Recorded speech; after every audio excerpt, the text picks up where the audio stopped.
आप सब धनतेरस का त्योहार मनाते हैं, पर क्या आप जानते हैं कि धनतेरस क्यों मनाई जाती है? जानिए इसका असली मतलब और रहस्य। राधे राधे दोस्तों, आज मैं आपको एक ऐसी कथा सुनाने जा रहा हूं जो सिर्फ एक त्योहार की कहानी नहीं है, बल्कि यह कहानी है धनतेरस की, जिसमें छुपा है अमृतत्व का रहस्य, भगवान धन्वंतरि के अवतरण का चमत्कार और उस दिव्य शक्ति का प्रमाण जो हमें जीवन देती है। नमस्कार प्यारे दर्शकों, एक बार फिर आपका हार्दिक स्वागत करता हूं आपके अपने चैनल धार्मिक हिंदी कहानियां में। दोस्तों, आज हम एक नई कहानी और एक नया वीडियो लेकर आपकी सेवा में उपस्थित हुए हैं। आज की कथा अत्यंत ज्ञानवर्धक और प्रेरणादायक है। कथा शुरू करने से पहले आपसे एक विनम्र निवेदन है। शास्त्रों में कहा गया है कि अधूरी छोड़ी गई कथा दुख और पाप का कारण बनती है, इसलिए इसे अंत तक अवश्य सुनें और हमारे वीडियो को लाइक करके चैनल को सब्सक्राइब अवश्य करें। बहुत पुरानी बात है उस समय की, जब देवता और असुर दोनों ही अपनी अपनी शक्तियों के घमंड में चूर थे। स्वर्ग में इंद्र का राज था, लेकिन एक दिन ऐसा हुआ कि महर्षि दुर्वासा के श्राप ने सारे देवताओं को कमजोर बना दिया। आप सोच रहे होंगे कि ऐसा क्या हो गया था, तो सुनिए, ये घमंड की ही कहानी थी। एक दिन महर्षि दुर्वासा इंद्र के दरबार में पधारे। उनके गले में दिव्य पुष्पों की माला थी, जो कि साक्षात लक्ष्मी माता का प्रसाद थी।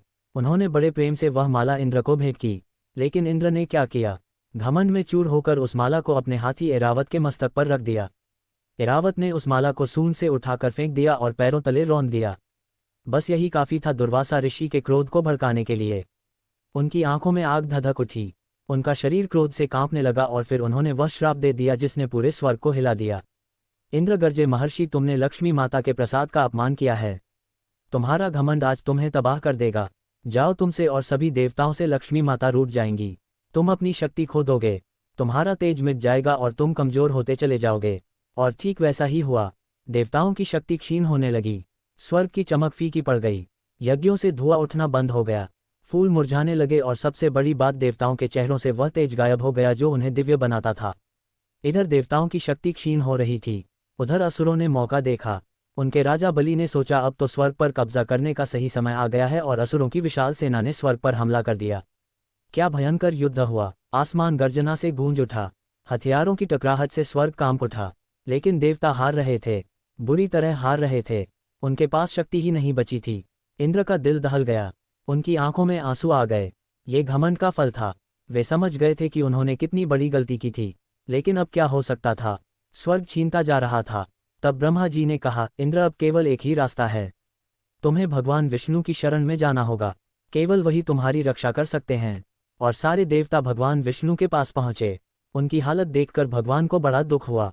उन्होंने देवताओं की व्यथा सुनी, उनका दर्द महसूस किया। भगवान विष्णु ने गंभीर स्वर में कहा, देवताओं, तुम्हें अपनी शक्ति वापस पानी है तो तुम्हें अमृत की आवश्यकता है, और अमृत केवल क्षीर सागर के मंथन से ही प्राप्त हो सकता है। लेकिन प्रभु, इंद्र ने कांपते स्वर में कहा, हमें इतनी शक्ति कहाँ है कि हम समुद्र मंथन कर सके। भगवान मुस्कुराए, इसलिए तुम्हें असुरों से संधि करनी होगी। उन्हें भी अमृत का लालच दो, साथ मिलकर तुम समुद्र मंथन कर सकोगे। लेकिन याद रखना, अमृत केवल तुम्हें ही मिलेगा, असुरों को नहीं। मैं इसका प्रबंध करूंगा। और फिर शुरू हुई वो महान प्रक्रिया जिसे हम समुद्र मंथन कहते हैं। मंद्राचल पर्वत को मथनी बनाया गया, वासुकी नाग को रस्सी बनाया गया। भगवान विष्णु ने कुर अवतार लेकर अपनी पीठ पर पर्वत को धारण किया। देवता और असुर दोनों ओर से नाग को खींचने लगे। क्या दृश्य था वह! जब पर्वत घूमने लगा तो पूरा ब्रह्मांड कांप उठा। समुद्र में विशाल लहरें उठने लगी, जल इतनी तेजी से घूमने लगा कि वह उबलने लगा, मछलियां तड़पने लगी, जलचर प्राणी चीखने लगे। देवता और असुर पूरी शक्ति से खींच रहे थे। वासुकी नाग की सांसों से विष निकल रहा था। असुर, जिन्होंने नाग का मुंह वाला हिस्सा पकड़ा था, वे उस विष से झुलस रहे थे। उनकी आंखें लाल हो गई थी, उनका गला सूख रहा था, लेकिन लोभ में अंधे होकर वे खींचते जा रहे थे। घंटों बीत गए, दिन बीत गए, महीने बीत गए, और फिर धीरे धीरे समुद्र से अद्भुत चीजें निकलने लगी। पहले निकला भयंकर हलाहल विष, इतना भयानक विष कि उसकी एक बूंद से तीनों लोगों को नष्ट किया जा सकता था। सब घबरा गए। तब भगवान शंकर ने उस विष को पी लिया और अपने कंठ में धारण कर लिया, इसीलिए उन्हें नीलकंठ कहा जाता है। फिर निकली कामधेनु गाय, जो हर इच्छा पूरी कर सकती थी। निकला उच्चश्रवा घोड़ा, जिसकी रफ्तार हवा से भी तेज थी। निकले ऐरावत हाथी, जिनकी सवारी इंद्र करते थे। निकला कौस्तुभ मणि, जो भगवान विष्णु के गले की शोभा बनी। निकला पारिजात वृक्ष, जिसके फूलों की खुशबू से पूरा स्वर्ग महक उठा। और फिर समुद्र की गहराइयों से प्रकट हुई साक्षात लक्ष्मी माता। कमल के फूलों पर बैठी हुई दिव्य आभा से चमकती हुई उनका सौंदर्य अवर्णनीय था। उनकी आंखों में करुणा थी, उनके चेहरे पर शांति थी। वे धीरे धीरे भगवान विष्णु की ओर बढ़ी और उनका वरण किया। देवता और असुर सभी मंत्रमुग्ध होकर देख रहे थे, लेकिन मंथन रुका नहीं। सबको अमृत की प्रतीक्षा थी। और फिर वो क्षण आया जिसकी सबको प्रतीक्षा थी। समुद्र में एक दिव्य प्रकाश फैलने लगा, जल में सुनहरी लहरें उठने लगी और उस प्रकाश के बीच से प्रकट हुए भगवान धन्वंतरी। क्या दिव्य रूप था उनका। उनका शरीर कांत से चमक रहा था। उनके 4 हाथ थे, एक हाथ में शंख था, दूसरे में चक्र था, तीसरे में जलौका थी और चौथे हाथ में वो अमृत कलश था जिसकी सबको तलाश थी। भगवान धन्वंतरी मुस्कुरा रहे थे। उनकी मुस्कान में करुणा थी, उनकी आंखों में दया थी। वे आए थे मानवता को रोगों से मुक्ति दिलाने। वे आए थे आयुर्वेद का ज्ञान देने। वे आए थे जीवन की रक्षा करने। जिस दिन भगवान धन्वंतरी प्रकट हुए वह दिन था कार्तिक मास की कृष्ण पक्ष की त्रयोदशी, वही दिन जिसे आज हम धनतेरस कहते हैं। लेकिन भाइयों और बहनों, धनतेरस की कहानी यहीं खत्म नहीं होती। एक और कथा है जो इस दिन से जुड़ी है, और वह कथा है राजा हिमा के पुत्र की। राजा हिमा बहुत धर्मात्मा थे। वे प्रजा का ख्याल रखते थे, गरीबों की मदद करते थे, यज्ञ करते थे, लेकिन उनका दिल दुखी था। उनके एक पुत्र था, एक सुंदर बुद्धिमान पुत्र, लेकिन ज्योतिषियों ने बता दिया था कि उस बालक की कुंडली में एक भयंकर दोष है। उसके विवाह के चौथे दिन सर्प के काटने से उसकी मृत्यु हो जाएगी। राजा और रानी का कलेजा फट गया। ये सुनकर उन्होंने हर संभव उपाय किए, तांत्रिकों को बुलाया, पंडितों से पूजा करवाई, दान पुण्य किए, लेकिन भाग्य की रेखा कौन मिटा सकता है। फिर भी उन्होंने अपने पुत्र का विवाह कर दिया।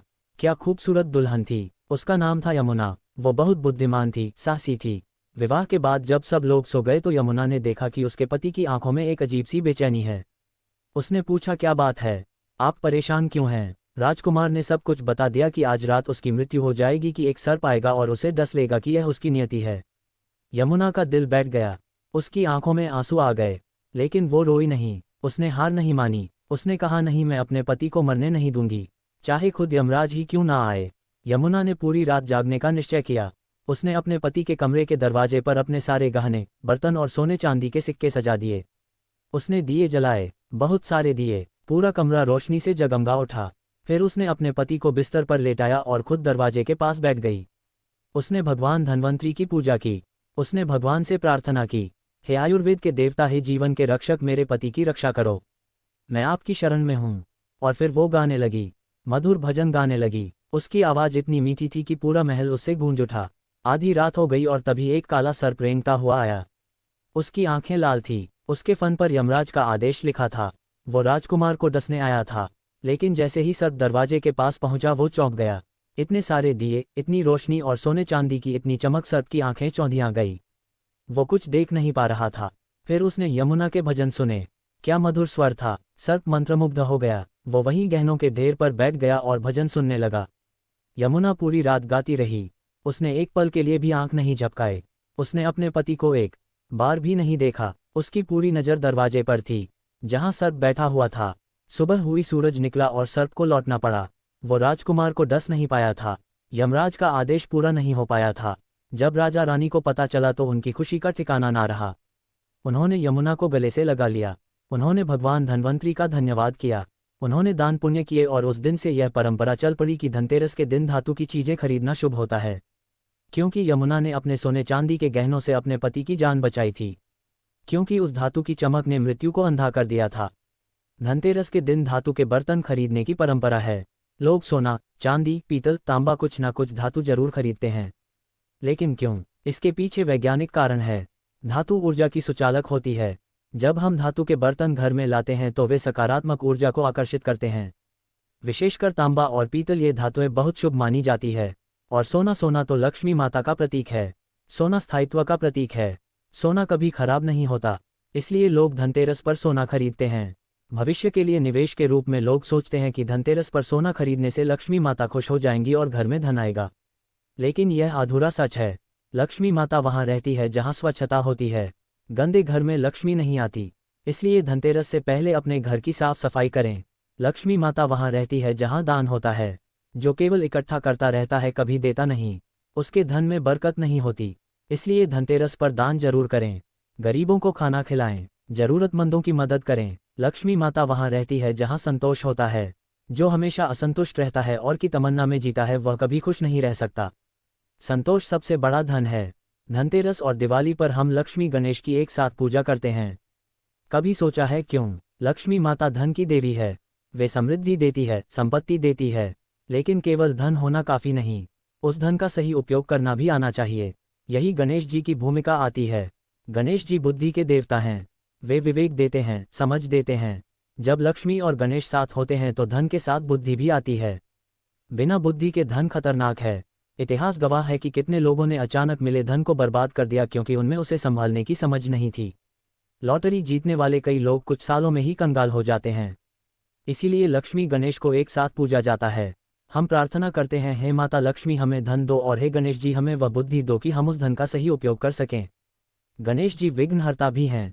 वे बाधाओं को दूर करते हैं।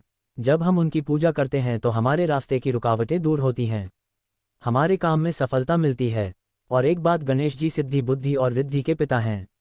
रिद्धि और सिद्धि लक्ष्मी माता के रूप है। तो एक तरह से जब हम गणेश जी की पूजा करते हैं तो हम पूरे परिवार की पूजा करते हैं। धनतेरस की शाम को जब घर घर में दीपक जलाए जाते हैं तो वह केवल रोशनी नहीं होती, वह प्रतीक होता है अंधकार पर प्रकाश की विजय का। वो प्रतीक होता है अज्ञान पर ज्ञान की जीत का। जब हम दीपक जलाते हैं तो हम भगवान धन्वंतरी का स्वागत करते हैं। हम उनसे प्रार्थना करते हैं कि वे हमारे घर में आए, हमें स्वस्थ रखें, हमारे परिवार की रक्षा करें। लेकिन भाइयों और बहनों, केवल बाहर दीपक जलाना काफ़ी नहीं है।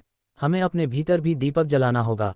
हमें अपने हृदय में ज्ञान का दीपक जलाना होगा, अपने मन में प्रेम का दीपक जलाना होगा, अपनी आत्मा में भक्ति का दीपक जलाना होगा। जब भीतर का दीपक जल उठता है तो बाहर के सारे अंधकार अपने आप मिट जाते हैं। जब हृदय में रोशनी होती है तो दुख दर्द का अंधेरा टिक नहीं पाता। धनतेरस पर एक और महत्वपूर्ण परंपरा है यमराज की पूजा। लोग शाम को दक्षिण दिशा में दीपक जलाकर यमराज से प्रार्थना करते हैं कि वे असमय मृत्यु से बचाएं। यमराज धर्मराज हैं, वे न्याय के देवता हैं। वे हर किसी को उसके कर्मों के अनुसार फल देते हैं। उनकी कोई पक्षपात नहीं, राजा हो या रंक, अमीर हो या गरीब, सबके साथ वे समान व्यवहार करते हैं। जब हम यमराज की पूजा करते हैं तो हम उन्हें याद दिलाते हैं कि हम अभी तैयार नहीं हैं, हमने अपने कर्तव्य पूरे नहीं किए हैं, हमें अभी और जीना है, अच्छे काम करने हैं, धर्म का पालन करना है। इसलिए धनतेरस पर जब आप यमराज को दीपक अर्पित करें तो ये प्रण भी लें कि आप अपने जीवन को सार्थक बनाएंगे, आप अच्छे कर्म करेंगे, आप दूसरों की मदद करेंगे, आप धर्म के रास्ते पर चलेंगे। धनतेरस की शाम बहुत खास होती है। सूरज ढलने के साथ ही घर घर में दीपक जलने लगते हैं। पूरा घर रोशनी से नहा जाता है। सबसे पहले स्नान करना चाहिए, साफ नए कपड़े पहनने चाहिए, फिर पूजा स्थल को सजाना चाहिए। लक्ष्मी गणेश की मूर्ति या तस्वीर रखनी चाहिए, भगवान धन्वंतरी की तस्वीर रखनी चाहिए। फिर शुरू होती है पूजा। दीपक जलाना, अगरबत्ती लगाना, फूल चढ़ाना, प्रसाद रखना और फिर मंत्रों का उच्चारण। ओम धन्वंतरी नमः, भगवान धन्वंतरी को प्रणाम। ओम श्री महालक्ष्मी नमः, माता लक्ष्मी को प्रणाम। ओम गणपति नमः, गणेश जी को प्रणाम। फिर आरती, घंटी बजाना, शंख बजाना, ताली बजाना। पूरा घर भक्ति के राग से गूंज उठता है। बच्चे, बूढ़े, जवान सब साथ मिलकर आरती करते हैं। आरती के बाद प्रसाद बांटना, मिठाई, फल सबको बांटना, क्योंकि भगवान का प्रसाद सबका हक है। अमीर गरीब का भेद यहाँ नहीं चलता। फिर परिवार के सबसे बड़े सदस्य सबको आशीर्वाद देते हैं, छोटे बड़ों के पैर छूते हैं। ये हमारी संस्कृति है, ये हमारी परंपरा है। और अंत में सब मिलकर मिठाई खाते हैं, बातें करते हैं, हंसते हैं। ये पल बहुत कीमती होते हैं। ये पल परिवार को जोड़ते हैं। प्यारे भक्तों, हमें आशा है कि यह कथा आपके जीवन में सकारात्मक बदलाव लेकर आई होगी। कृपया इसे लाइक करें और दूसरों तक पहुंचाने के लिए इसे शेयर करें। इस कथा को अंत तक देखने के लिए आपका दिल से धन्यवाद। मिलते हैं जल्द एक नए वीडियो के साथ। तब तक के लिए स्वस्थ रहें, मस्त रहें और अपने माता पिता का ख्याल रखें। राधे राधे।